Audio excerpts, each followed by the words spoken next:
চাহিদা ও সরবরাহের মধ্যে সামঞ্জস্য না থাকায় ভারতে বেড়ে চলেছে পেঁয়াজের দাম।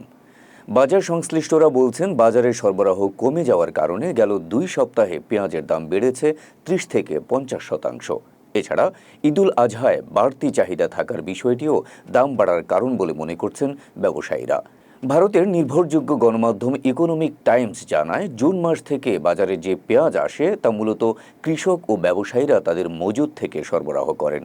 তবে কৃষকেরা পেঁয়াজ বিক্রি কমিয়ে দিয়েছেন, কারণ তারা মনে করছেন 2023-24 রবি মৌসুমে উৎপাদন কম হবে এবং পেঁয়াজের দাম বাড়বে।